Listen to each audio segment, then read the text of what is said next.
Bismillahirrahmanirrahim. Assalamualaikum warahmatullahi wabarakatuh. Waalaikumsalam warahmatullahi wabarakatuh. Alhamdulillahilladzi arsala rasulahu bil huda wa dinil haq lidhhirahu 'ala dini kullih wa kafa billahi shahida.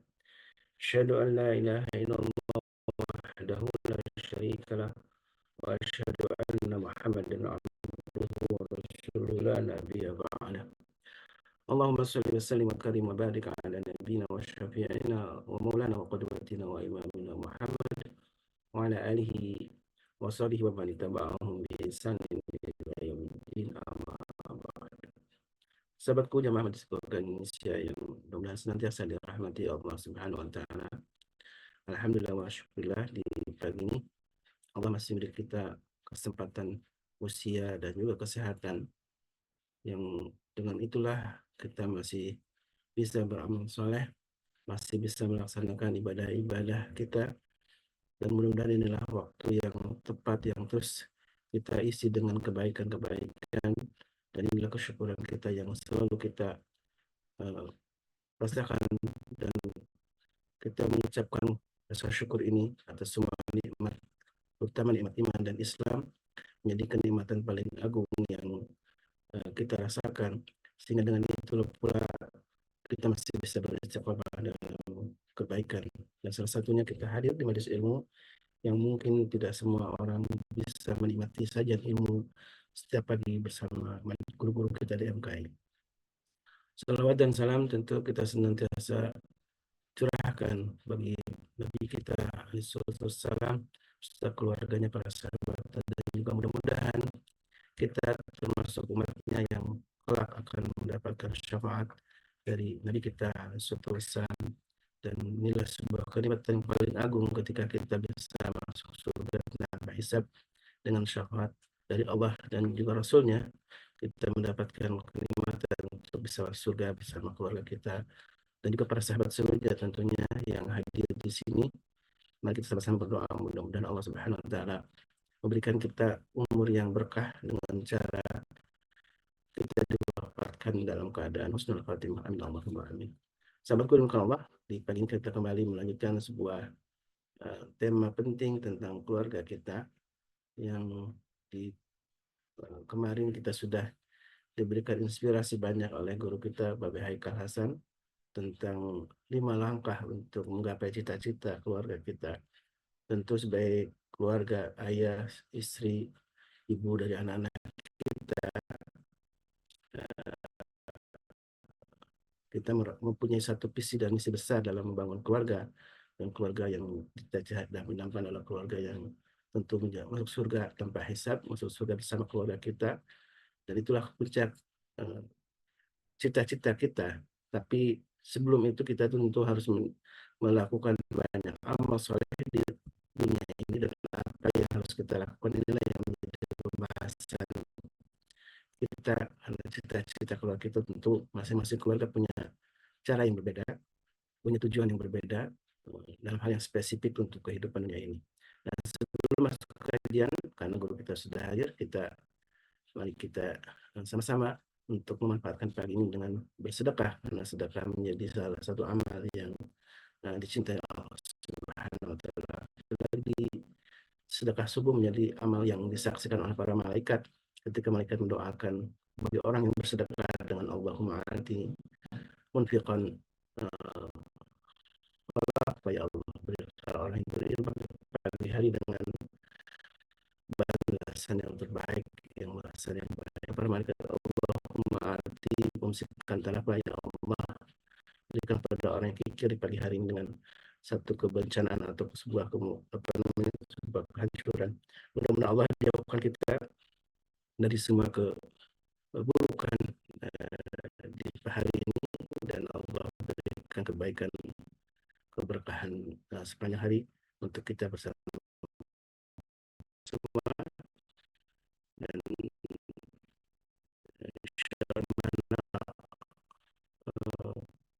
cara menggapai cita-cita keluarga kita, dan 5 langkah inilah yang kemarin sudah dibahas oleh Bapak Haikal. Yang paling ingat mungkin yang masih ingat ya, kita memutuskan untuk bahagia, itu yang sangat akan kita dapatkan. Sebaliknya kalau kita merasa selalu sedih, merasa selalu tidak punya apa namanya kebaikan, justru sebaliknya Allah pun akan membiarkan kita untuk terus berada dalam uh, ketidakbahagiaan atau kesedihan gitu. Makanya adalah kita sama-sama memutuskan, danya di pagi hari ini kita memutuskan untuk berbahagia sambil mendengarkan kajian dari guru kita Bapak Haikal. Silakan Dek untuk memulai kajian Dek.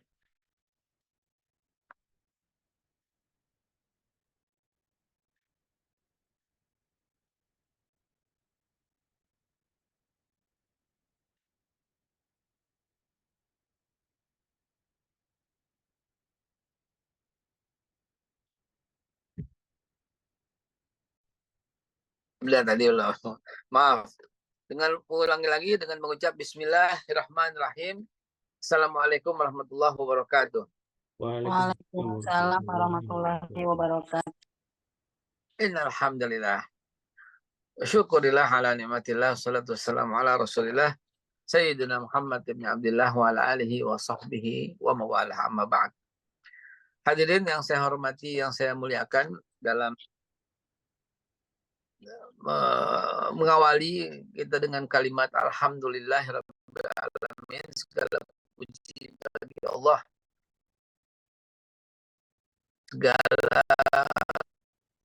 segalanya lillah, segalanya karena Allah lah everything. Segalanya.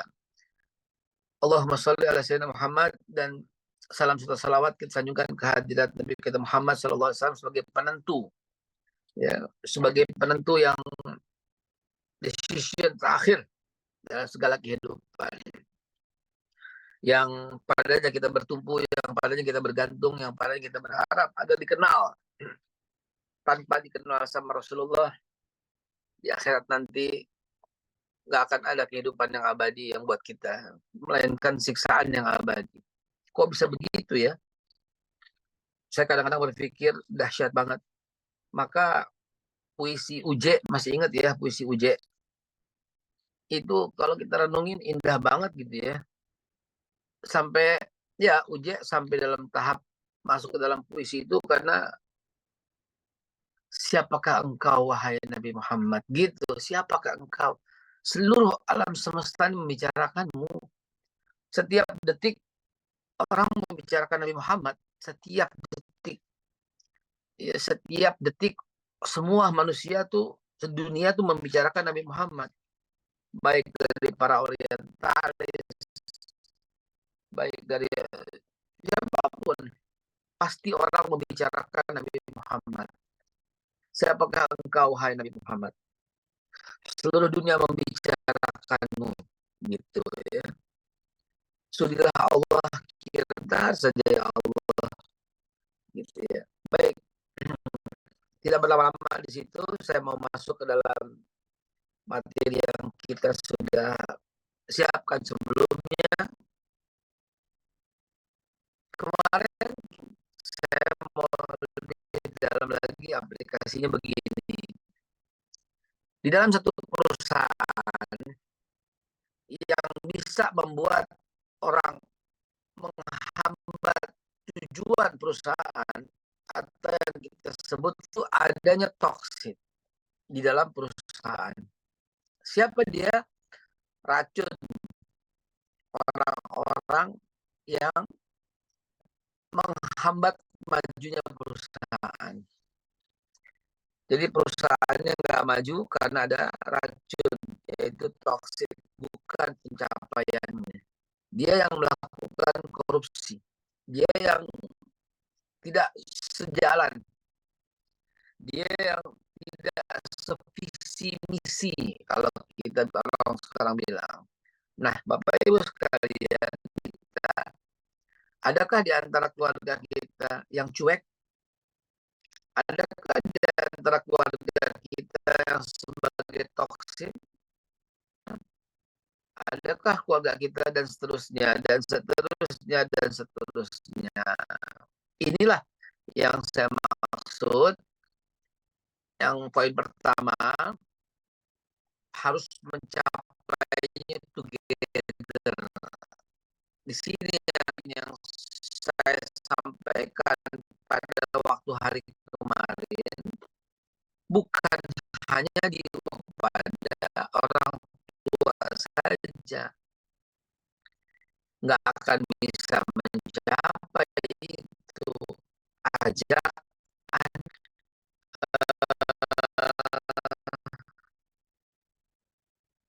Angel, Angel ada di sini.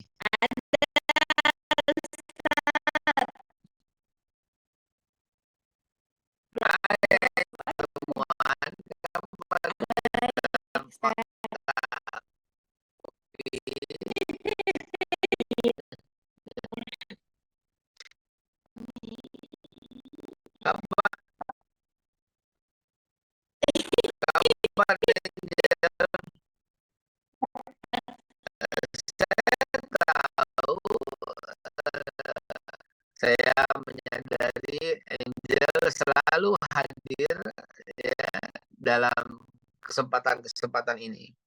Angel adalah pengambilan keputusan di keluarga, Bu Dokter tentunya. Dan Angel selalu hadir menyaksikan ini gitu. Angel, what do you really want? Angel jawabnya dalam pencapaian cita-cita dengan bijak mengikut sertakan, mengajaknya dalam pengambilan keputusan. Angelnya bersedih, pasti Bu Dokter ikut happy, dan kembalikannya juga demikian.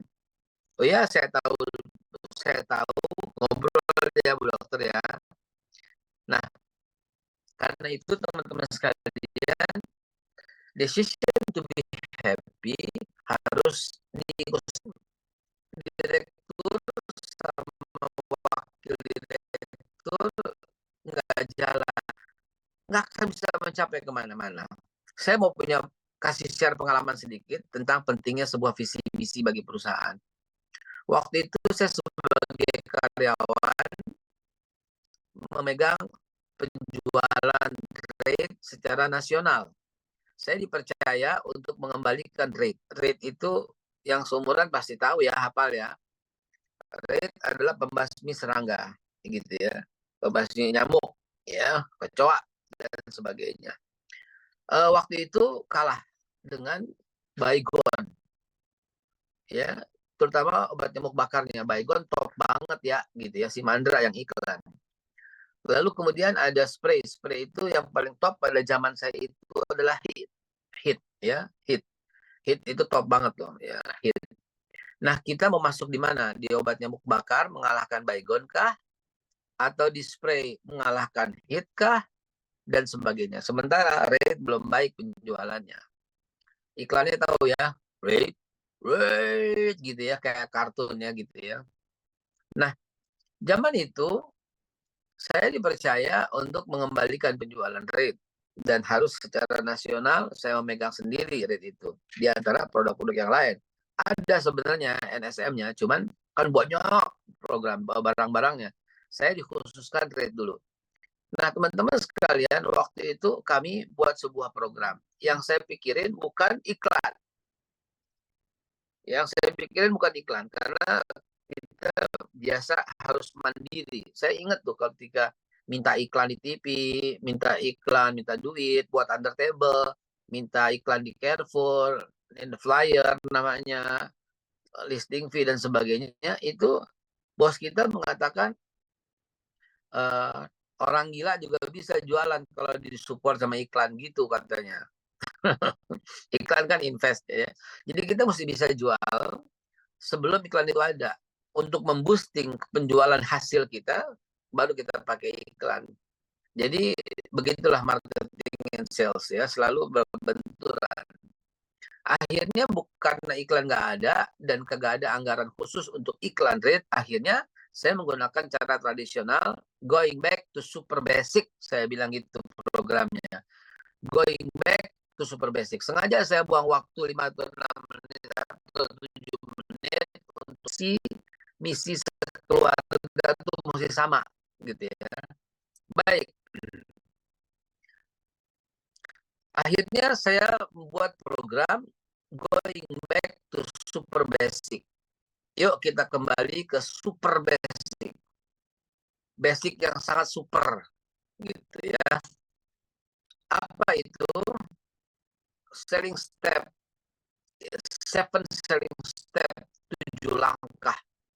Lalu cukup saya minta sama pimpinan saya, Bapak Anak Agung, beri saya waktu 5 menit tiap pagi sebelum teman-teman sales berangkat. Disitulah saya samakan visi misi kita. Sampai ya, ini zaman dulu jadi sales seru deh ya. Rate menang, menanglah. Pulang dapat order, pasti dapat order, majulah, gitu-gitulah kita. Ya, saya ganti lagunya itu ya. Sama staff saya tuh namanya Dodo waktu itu. Pulang dapat order, pasti dapat order, majunya kayak Mars gitu. Lalu kemudian setiap tanda tangan, saya tanda tangan expand. Kalau sales itu apa bensin, itu saya nggak mau tanda tangan kalau tidak ada di bawahnya rate mania gitu. Dan harus ada ucapan berjaya atau apapun ya gitu ya, kita kalahkan gitu ya, sikat, bahkan ada kata-kata bunuh baygon begitu ya, bunuh gitu, hit gitu ya, sampai ada isu pada waktu itu, ada hembusan itu bahan sangat berbahaya, hit itu mengandung itu bukan hit, maaf. Nah teman-teman sekalian, akhirnya kami dapati sales yang berkata, nggak bakal dah, nggak bakal bisa ngalahin hit. Nah langsung hari itu juga saya minta, saya tidak memecat orang, cuma saya minta dipindah ke sini. Saya bilang gitu aja, saya nggak mau kita nongkrong, kita makan, kita, tapi untuk penjualan rate saya nggak mau. Pindahin aja dia di mana, kayak dipindahkan lah dia, didikan menjadi racun ketidak pencapaian. Kenapa? Karena visinya nggak sama. Lalu saya kata, nggak bakal nih, nggak bakal nih, nggak bakal nih, nggak bakal mencapai kita. Karena Anda telah memutuskan itu. Nggak order nih, nggak order. Datang ke toko, kok saya bawa, enggak, tuh kan, enggak. Jangan kayak begitu. Ini yang bikin merusak. Katakan dengan apa yang kamu resapi, nggak sinkron. Menang, pulang dapat order, mania, super tuh ya, super gitu ya, rate super. Nah teman-teman sekalian, akhirnya saya memahami itu kata-kata Pak Mario Teguh yang waktu itu saya jadikan bagi orang-orang yang tidak sesuai antara apa yang dikatakannya dengan apa yang diucapkannya dengan itu kemarin hari ini ya. Nggak akan ada kebahagiaan apa yang dilakukannya, nggak akan, dia akan kalah dalam hidup apa yang dikatakannya dengan apa yang dilakukannya. Maka saya katakan, ya nggak usah kita berjuang kalau umpamanya dalam hati kita berkata nggak bakal, nggak bakal. nggak bakal. Nah, akhirnya orang-orang itu kita keluarkan dan akhirnya kita cuma punya dapat grup kecil, ya. Tadinya dari banyak, akhirnya pada mundur, bilang jualan red susah, mau jualan yang gampang aja, kit, black magic, grade gitu waktu itu. Akhirnya apa? Kita punya tim kecil, tapi ini satu pikiran, satu visi, satu arahan gitu. Apa yang terjadi kemudian? Terima kasih Bu Darmi. Yang terjadi adalah kita berhasil, saya ingat kami berhasil meningkatkan penjualan rate itu 920%. Ya, hampir 1000%. Dan kemudian rate melesat meninggalkan kompetitor yaitu Fresh Magic. Bahkan rate hanya sedikit di bawah Baygon. Lalu apa yang terjadi kemudian? Yang terjadi itu kok bisa kayak gitu? Ya, itulah dahsyatnya kalau sevisi semisi, ya.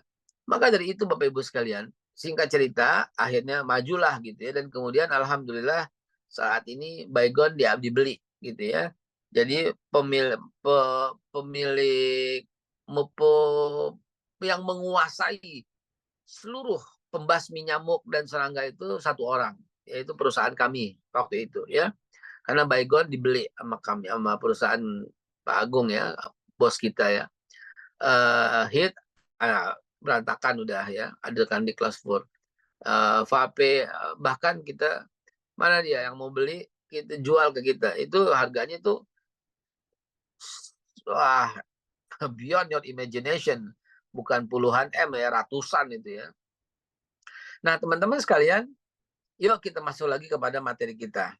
Ya begitu, kalau seandainya pencapaian kita itu nggak disupport, nggak didukung, nggak direstui, nggak diizinkan, nggak diyakini oleh anggota keluarga yang lain. Itu sebabnya ketika kemarin saya tanyakan, keputusan apa yang Anda sudah ambil, itu pasangan kita, istri kita, atau suami kita juga harus tahu dan ikut serta. Gitu. Jangan laki kemana, bini kemana. Laki sama bini ya searah nih. Anak-anak kagak jadi. Maka ikut sertakan mereka, teman-teman sekalian. Ikut sertakan, ini penting ya, ini bagian terpenting ya.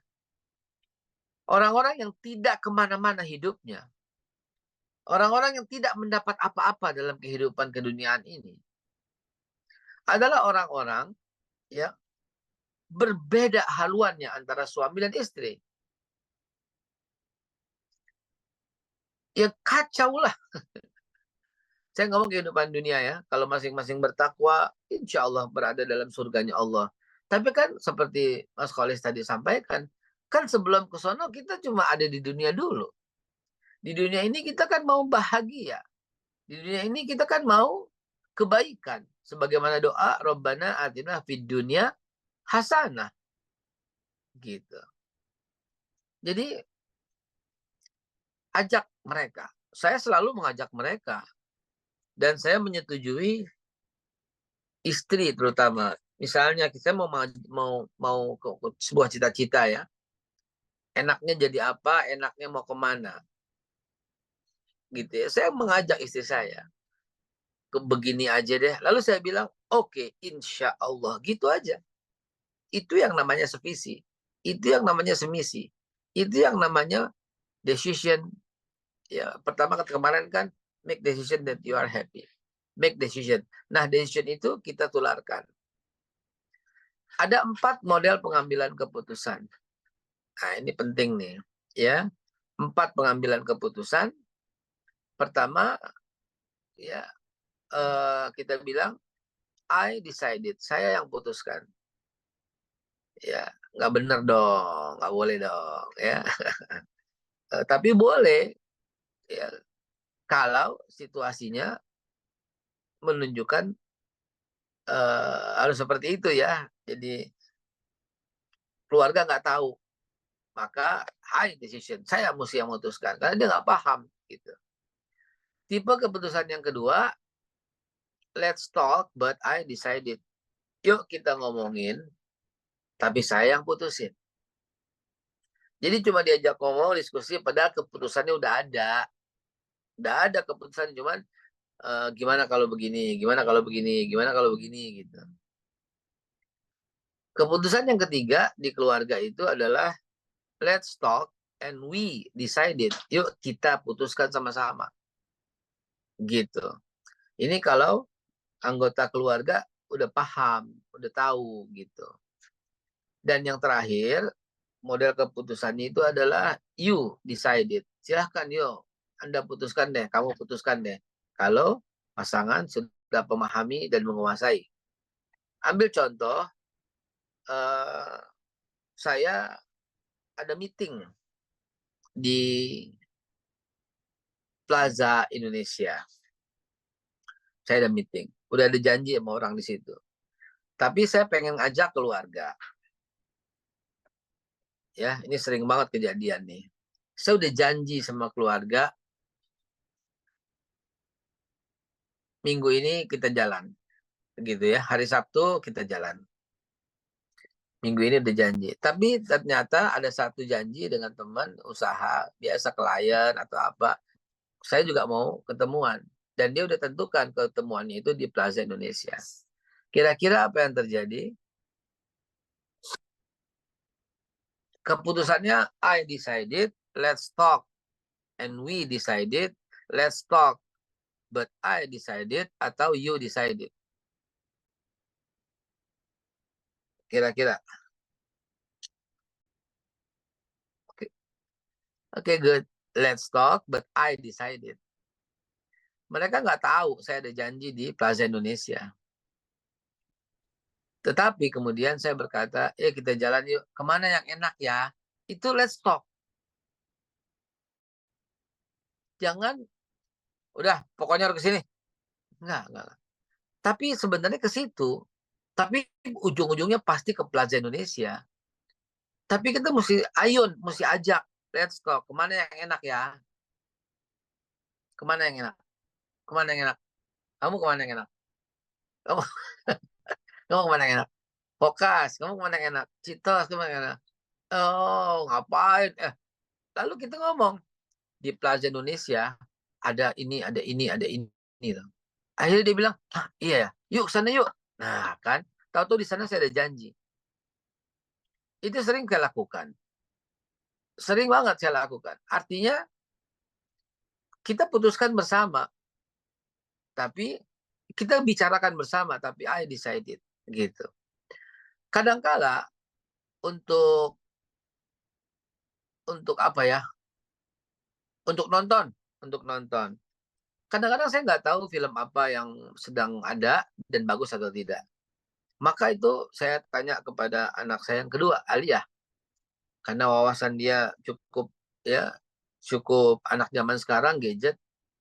Film ini cerita soal apa? Film ini cerita soal apa? Lalu dia bilang, ini aja Pak, ini. Oke, you decided. Gitu. Nah, model seperti ini mesti ada di rumah. Jadi jangan otoriter. Kadang-kala otoriter ya diperlukan ketika harus pengambilan sebuah keputusan. I decided. Tapi kalau kita ajak mereka bicara dulu, let's talk when we decided, maka akan jadi indah. Begitu. Nah, adakah Bapak Ibu sekalian pernah mengalami dan memberikan contoh? Silahkan. Kalau enggak, kalau ada langsung aja ya, sambil kita lanjutkan poin 2, 3 dan seterusnya. Langsung aja nggak apa-apa. Saat gitu ya, angkat tangan.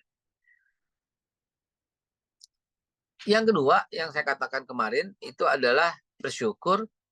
Gimana caranya supaya bisa bersyukur? Gimana caranya supaya bisa bersyukur yang alamiah? Bukan sebuah syukur yang just alhamdulillah say only gitu loh. Anak-anak harus tahu susahnya kayak gimana. Anak-anak harus ada komparasi, susahnya kayak gimana. Anak-anak harus ini loh, yang kehidupan susah tuh kayak gini loh gitu. Sehingga dia punya komparasi, dia bersyukur banget.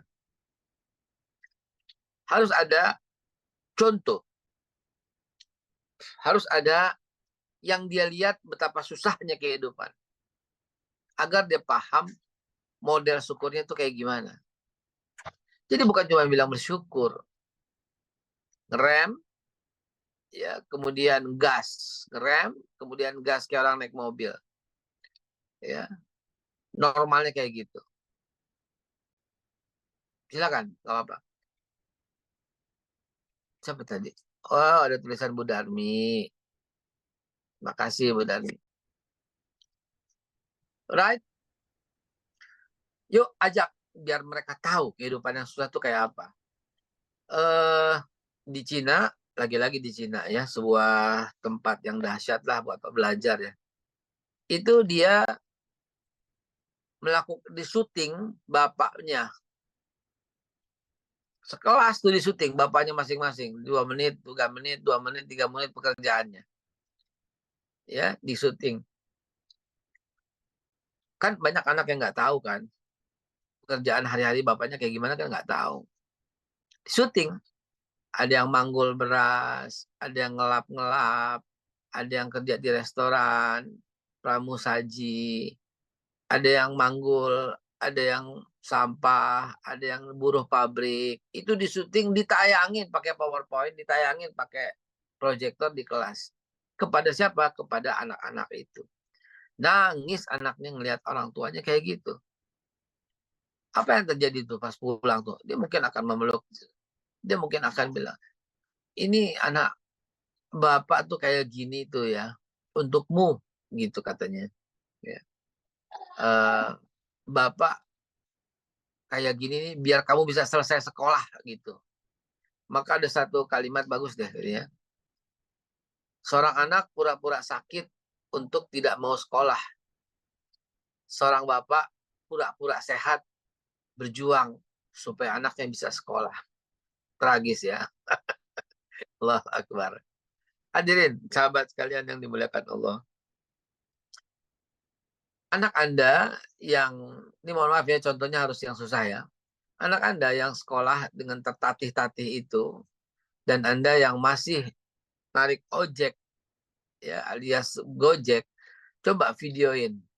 Ya, pasti Anda nggak enak ya. Anda nggak akan mau ya ditayangkan kepada anak kan. Pasti nggak bakal mau kan. Betapa susahnya mencari rezeki demi untuk menyekolahkan dia gitu ya. Betapa sulitnya. Betapa kadang-kadang menjual harga diri untuk biar dia bisa hidup tenang, biar bisa hidup nyaman. Nah, cara-cara seperti ini ternyata efektif. Ya. Di Aqsa, dulu saya sempat di Aqsa cukup lama. Di Aqsa itu dalam beberapa bulan satu kali, anak-anak itu diminta datang ke kantor untuk melihat hari-hari bagaimana bapaknya. Si bapak tidak boleh nyambut di ruang tamu, tidak boleh nyambut di resepsionis, tidak boleh. Tidak boleh. Anggap aja nggak ada. Tetap aja bekerja apa adanya. Jadi anak-anak dibawa dikelilingin tour. Seperti keliling tour gitu.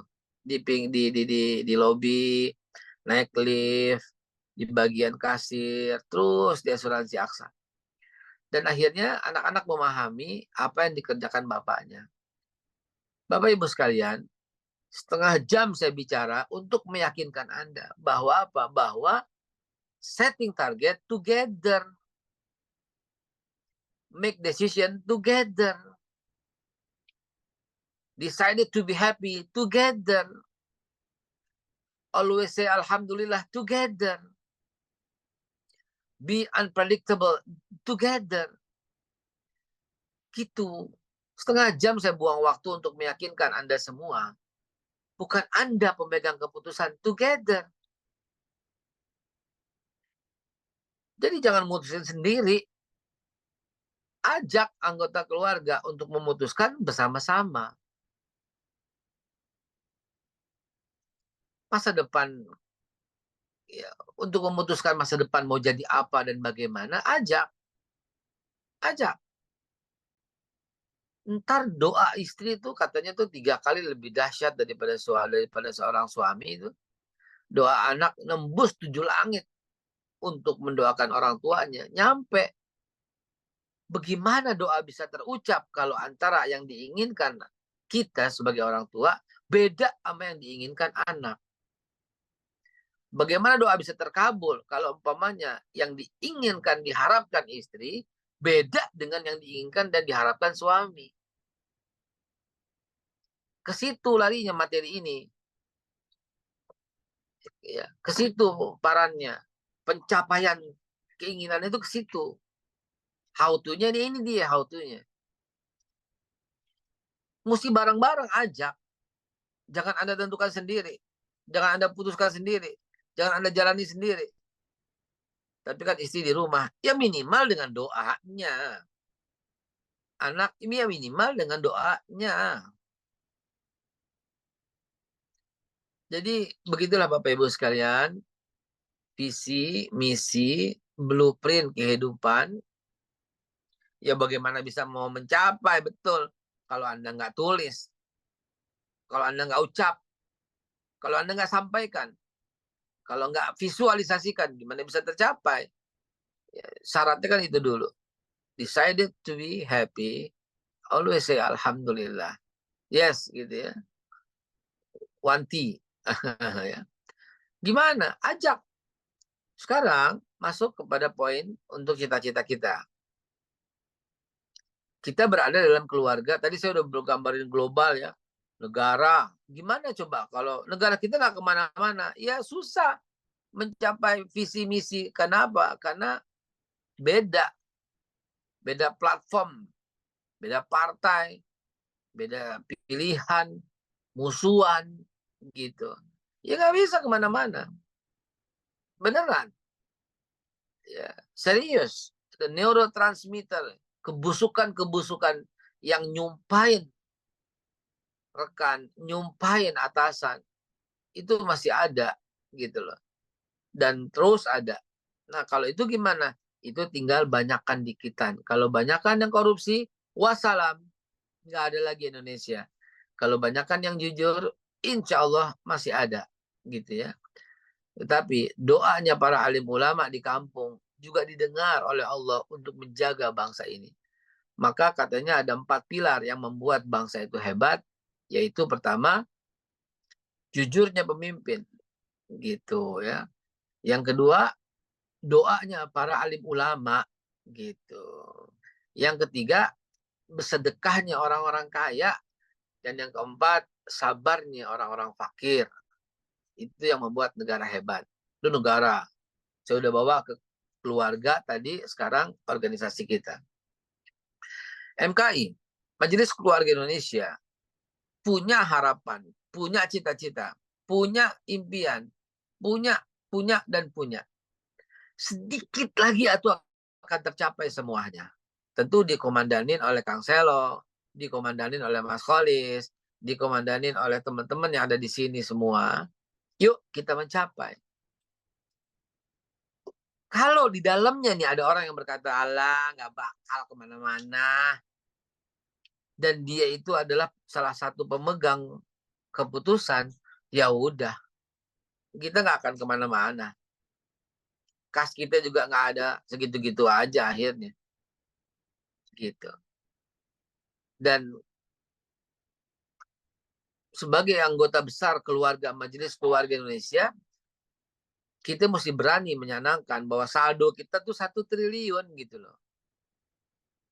Ya, 1 triliun saldo kita. Insya Allah. Jangan tanggung-tanggung. Saldonya 1 triliun. Amin, insya Allah. Mana gedung MKI? Udah lama tuh saya minta. Mana gedung MKI? Ada gedung 15 lantai di TB Simatupang, di Cawang, Kencana, di Tebet, gitu. Mana dia gedung itu? Tuliskan di atasnya dengan indah. Gedung Majelis Keluarga Indonesia. Mana dia?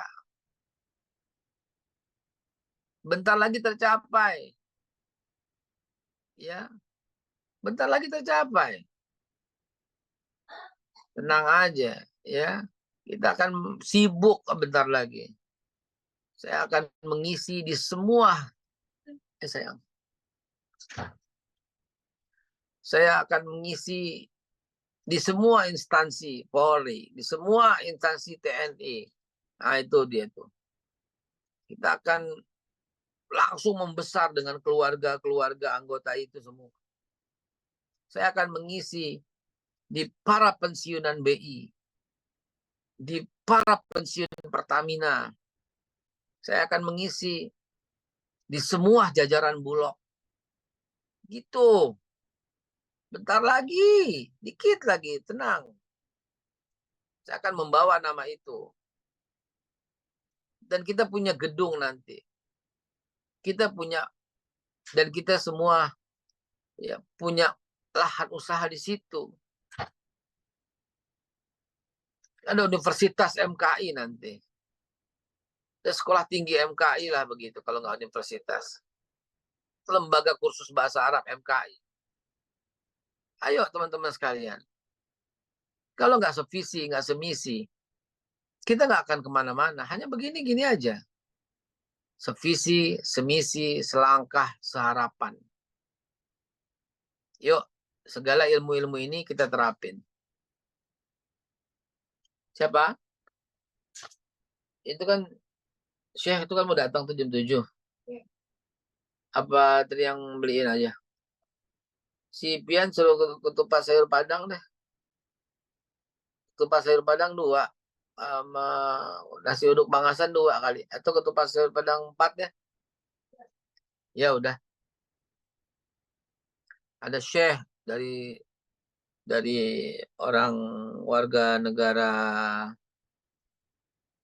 mana ya? Uni Emirat apa mana? Apa lupa saya itu. Tapi dia memilih warga negara Indonesia. Nah jam 7 pagi mau datang. Saya siap-siap juga. Hadirin yang saya hormati, yang saya muliakan. Maka yuk kita bangun sama-sama. Terapkan, jangan cuma berteori semata.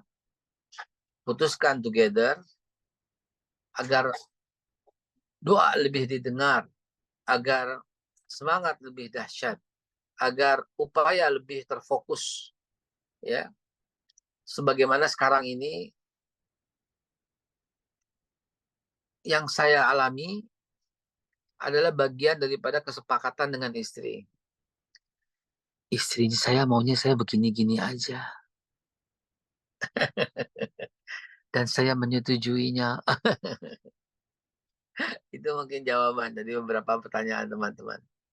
Baik, ya kalau masih ada yang ingin ditanyakan, dibicarakan, lanjut. Ya, saya mohon izin. Tadi udah siap-siap, sekarang mau siap-siap tempat karena ada tamu. Dan jam 8 harus berangkat menuju daerah kota. Baik teman-teman sekalian, kalau ada yang tanyakan kita ngobrolin. Kalau yang mau diskusikan, kita diskusikan. Tafadhol. Baik, alhamdulillah wa syukur jazakallah khairan beh. Dan ini sudah ada yang langsung resen nih ingin bertanya ke Babe Haikal ya. Baik, karena Babe waktunya juga sangat terbatas, kita dahulukan yang bertanya ya. Silakan Bu Mimin. Silakan Bu Mimin. Audionya belum dibuka ininya. Oke, Assalamualaikum warahmatullahi wabarakatuh, Babe. Waalaikumsalam warahmatullahi wabarakatuh. Ya, kalau saya suka, kan itu keluarga tuh ibda binafsik ya, jadi kita emang mesti urus tuh di suami, istri, anak, semua tuh mesti enak deh hubungannya. Kemudian juga saya selalu berdoa untuk negara kita menjadi negara yang baldatun thayyibatun warubun ghafur. Nah, saya ingin Babe ceritakan apa sih itu artinya, saya sedikit-sedikitnya ngerti gitu, tapi saya pengen banget gitu negara kita menjadi negara yang baldatun thayyibatun ghafur itu. Baik. Tentunya rakyat-rakyatnya pun juga di situ gitu, masuk di situ. Itu aja, tolong diterangkan. Terima kasih. Assalamualaikum warahmatullahi wabarakatuh.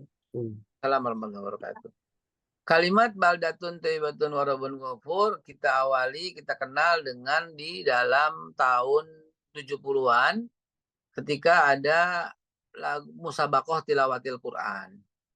Dulu musabaqah tilawatil Quran menjadi ajang event nasional yang sangat ditunggu. Dulu musabaqah tilawatil Quran disiarkan langsung oleh TVRI. Dulu musabaqah tilawatil Quran itu sebagai event yang seumuran ya, pasti kita paham. Dulu tuh kok indah banget musabaqah tilawatil Quran. Sepertinya tuh sebuah ajang nasional yang gegap gempita. Kalah pon ya, dengan itu kalah ponnya. Ya. Lagunya masih ingat nggak? Dengan musabaqah tilawatil Quran Pancaran ilahi. itu kan? Apa? Taibatun warabun ghafur. Cinta Allah, Rasul dan negara pasti terlaksana. Na na na na na na na na na na na. Rakyat makmur sentosa.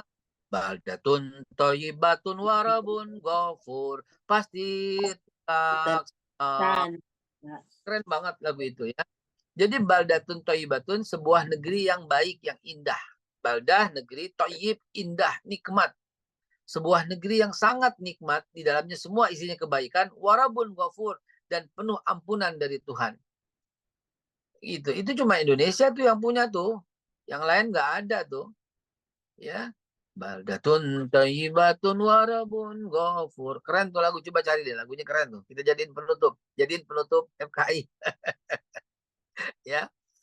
Nah, Baldatun thayyibatun warabun ghafur itulah yang kita inginkan. Tapi kenapa nggak tercapai? Karena mayoritas yang mengurusi negeri ini maling. Gitu ya. Jadi nggak tercapai baldatun thayyibatun warabun ghafurnya. Mayoritas yang ngurusin. Jadi sekarang perlunya mayoritas sama minoritas. Ya bukan lagi all. Kalau sekeluarga kan gampang all. Visi misinya. Ini kalau udah negara ya mayoritas. Nah, untuk memenangkan perjuangan Rasulullah SAW diperlukan orang yang sevisi semisi, yang nggak boleh ada ragu dengan Nabi. Gimana caranya ya? Cara Allah dahsyat. Maka diberikanlah sebuah peristiwa untuk nyaring. Yang ragu-ragu dalam Islam, minggir deh. Yang nggak mau ikut berjuang sama Nabi Muhammad, minggir loh. Itulah salah satu hikmah Isra Mi'raj. Untuk menyingkirkan, mendepak, membuang orang-orang yang masih ragu terhadap perjuangan Nabi. Maka dibuatlah satu peristiwa Isra Mi'raj. Isra Mi'raj di tengah keajaiban, Isra Mi'raj di tengah perintah sholat, Isra Mi'raj di tengah suasana ya seperti itu, juga untuk nyaring mana yang taat kepada Rasulullah, yang hakul yakin, percaya, yakin tanpa catatan. Abu Bakar Siddiq dan kawan-kawan dan sahabat-sahabat dekat intinya. Mana yang ragu-ragu? Minggir.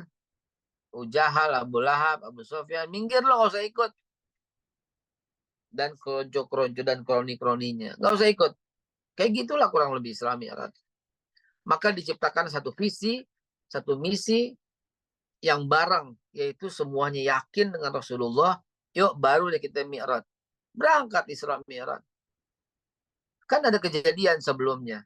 Ketika tidak satu visi, tidak satu misi, dalam sebuah kejadian di masa Rasulullah ketika mengirimkan para sahabat yang 9 orang penghafal Quran untuk dakwah, 9-9-nya kemudian dibunuh, ya. Begitu bahayanya kalau berangkat tanpa satu visi, satu misi, bahaya. Nah, Rasulullah SAW dan Allah Subhanahu Wa Taala memberikan jalan, harus sevisi, harus semisi. Kalau enggak jalan. Baldatun thayyibatun warabun ghafur, insya Allah akan menjadi sevisi semisi yang akan bisa kita wujudkan bersama. Amin ya rabbal alamin. Gimana? Masih ada? Kita lanjut. Kalau nggak ada, saya pamit. Bu Dian Bekasi silakan. Ya, Silakan. terima kasih Ustadz Holis. Assalamualaikum warahmatullahi wabarakatuh. Um, Babe, tadi Babe ngejelasin masalah pengambilan keputusan di dalam rumah gitu, dalam rumah tangga. Salah satu anak saya tuh sering nggak mau memberikan pendapatnya gitu. Seumpama saya ini lihat lewat WA group atau ketemu langsung gitu. Itu gimana caranya supaya dia mau memberikan pendapatnya ya, Be gitu. Itu aja sih Be pertanyaan. Terima kasih. Cari historisnya Bu Dian. Kenapa sampai dia nggak mau? Apakah pernah pendapatnya dipatahkan? Apakah pendapatnya dicuekin? Apakah pendapatnya pernah ditentang? Cari dulu penyebabnya. Lalu katakan lagi sorry, ingat lagi kejadian itu. Itu cara untuk mengobati hati kalau seandainya pernah dilakukan seperti itu. Kalau nggak pernah, berarti ya dia tidak pernah dijadikan pemegang keputusan. Tidak pernah dianggap bisa gitu ya. Ini mohon maaf saya mesti terbuka sedikit ya. Istri saya itu nggak setuju saya jadi pejabat apapun. Itu biar tahu semuanya. Ayah saya tuh nggak boleh masuk partai apapun. Jadi saya ya oke, aku setuju dengan keputusanmu. Istri saya tuh nggak mau saya duduk di pejabat-pejabat gimana lah begitu. Ya, jadi dia maunya ya kayak gini santai, nyaman. Kalau mau ya keluar negeri, gitu-gitu aja. Jadi saya mengikuti dia demi sevisi, semisi, seharapan. Ya, begitu. Mungkin ada yang bertanya-tanya. Ya begitu, itu emang keputusan kita. Ya, dan saya nggak mau melanggar itu. Jadi Bapak Ibu sekalian, kembali ke Bu Dian Bekasi, katakanlah, yuk kita ke sini hari ini kita jalan. Kamu yang putuskan ya nak, kamu yang putuskan ya kak, kamu yang putuskan, gitu. Ajarkan dia, berikan dia kepercayaan. Bulan ini kita jalan kemana, kamu ya yang putuskan ya, gitu. Papa sama mama mau jalan. Ini ada uang, silahkan. Kamu ya yang putuskan untuk beli makan apa ya. Gitu. Kita pesan makanan yuk, kita Gojek yuk. Pakai handphone kamu ya. Jadi cara supaya dia punya peran, ya kita kasih peran itu. Ya, caranya ya kita kasih. Misalnya mau makan, kamu mau makan apa nak? Mau ke restoran, kamu yang tentukan, ayo restoran apa yang paling enak, gitu. Terus diajak canda gitu loh, kita berjalan di belakangnya gitu loh, biar dia paling depan jalannya, kayak main ular tangga, main kereta-keretaan, tapi dia paling depan gitu, sehingga kita ngikut arahnya dia gitu. Oh dia bisa bawa kendaraan, suruh dia yang bawa, kita ikut. Siapa supir, kami ikut Pak supir. Nah suasana kayak gitu perlu dibentuk. Kalau anakmu pendiam, nggak mau ngambil keputusan, nggak mau ngomong dan sebagainya, itu mesti kita yang bentuk, mesti kita menciptakan suasana itu. Baik. Jadi dia tuh baru berkeluarga dan sedang hamil. Dia pernah bilang sama saya, pokoknya aku sibuk sama keluarga aku sendiri gitu. Ya namanya baru membangun rumah tangga gitu. Tapi saya bilang ya adik jangan lupa juga kalau adik itu punya mama sama kakak gitu. Saya bilang gitu. Oh, dia udah berkeluarga, ya berarti Iya. beda fokus. Saya kira masih di dalam rumah, SMA dan sebagainya. Kalau keluarga, ya tentu dia akan fokus kepada keluarga. Kalau dia ini udah di luar jalur Bu, kalau pencapaian itu, karena dia punya yang berbeda sama ibu. Maksudnya jadi prioritas dia tuh keluarganya dia gitu. Nggak masalah Bu, nggak masalah. Itu memang udah sah. Itu memang udah seharusnya. Dan dia punya visi, misi, blueprint sendiri dengan keluarganya, dengan suaminya. Nggak masalah. Kira masih berada di dalam rumah. Enggak, justru kita memahami, justru kita mengerti akan kesibukannya.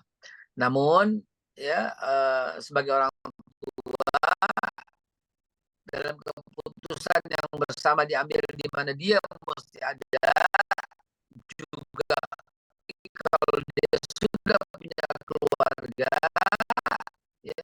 ya pasti Jadi dia punya visi misi sendiri gitu kan. Keputusan penting berada dalam keluarga yang nggak ada masalah kok Bu, nggak apa-apa juga gitu kan. Begitu saya rasa, insya Allah. Ya, terima kasih Be. Sama-sama Bu Dian. Bekasi ya, mudah-mudahan dapat insya Allah, amin ya rabbal alamin.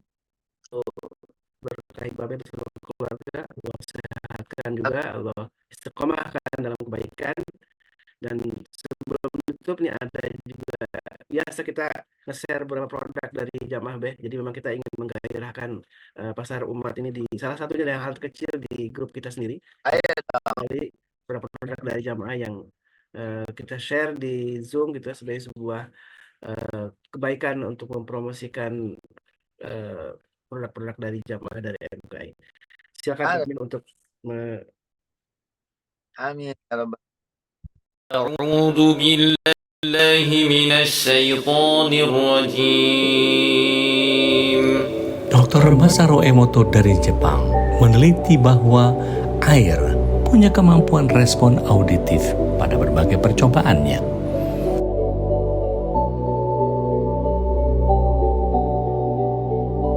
Kini hadir garam Zamira Ruqyah untuk Anda, agar hidup Anda lebih bermakna. Bismillahirrahmanirrahim. Oh Nuna Premium Palm Sugar diolah secara alami dan tradisional dengan memanfaatkan kemurniannya. Kami persembahkan untuk Anda yang mencintai kesehatan dengan indeks glikemik 35 lebih rendah dari gula pasir.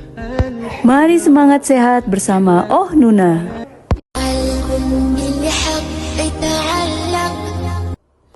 Assalamualaikum sahabat, Remember Kids kembali hadir dengan desain yang beragam. Tentunya tetap nyaman, simple, dan trendy.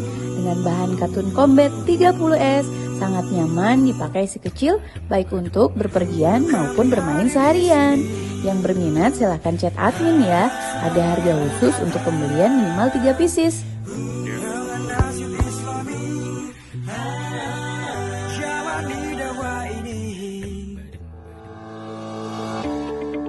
PMP 812 dibuat dengan bahan-bahan segar pilihan, dilengkapi dengan kuah cuko khas Palembang, sungguh menambah kekayaan rasanya. Segera diorder, dijamin ketagihan.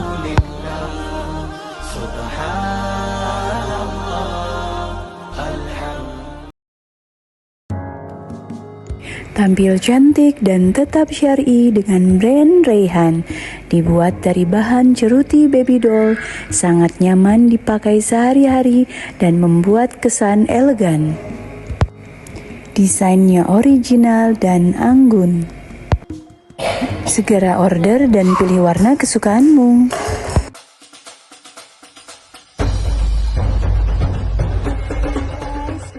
Pengen review ke kalian nih motif-motif dari sepatu baudir. Nah, yang kali ini Mimin pengen review itu adalah motif polos. Nah, sebenarnya yang dimaksud dengan motif polos itu bukan yang nggak ada bordirannya ya. Malahan, kalian bisa lihat sendiri, ini bordirannya full dari depan sampai belakang. Nah, dinamakan motif polos karena bordirannya ini simple banget, dan juga warna bordirannya ini senada dengan warna dasar dari sepatu. Dapur Sundari Muara Kuang menyediakan bermacam kuliner khas Palembang di kota Bandung. Tersedia juga paket pelajar, cuma goceng loh. Paketan vakum juga melimpah, cocok deh buat yang mau jualan lagi. Aneka produk bisa dicek di website Tokopedia dan lainnya, hanya di PMP Palembang 7 Saudara. Alhamdulillah. Masya Allah, tabarakallah. Itulah produk dari jamaah kita. Mari kita ramaikan pasar kita. Sebagaimana Rasulullah pernah bersabda kepada para sahabat,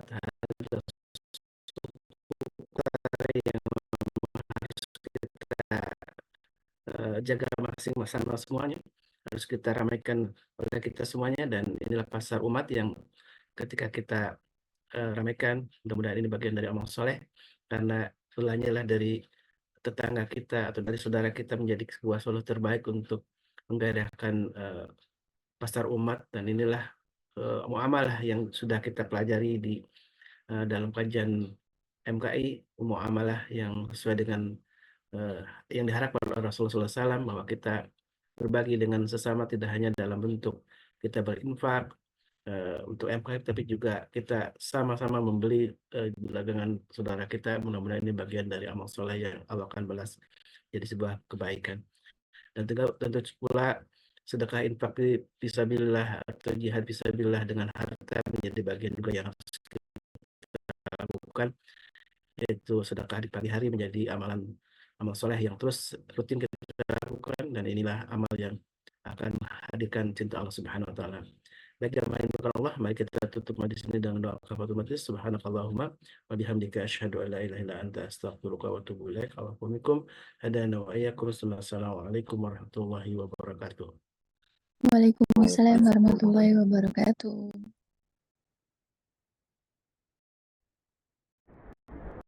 Allahumma arhamna bil Qur'an waj'alhu lana imaman wa nuran wa hudan wa rahmah. Allahumma zakkirna minhu ma nasina وعلمنا منه ما جهلنا وارزقنا تلاوته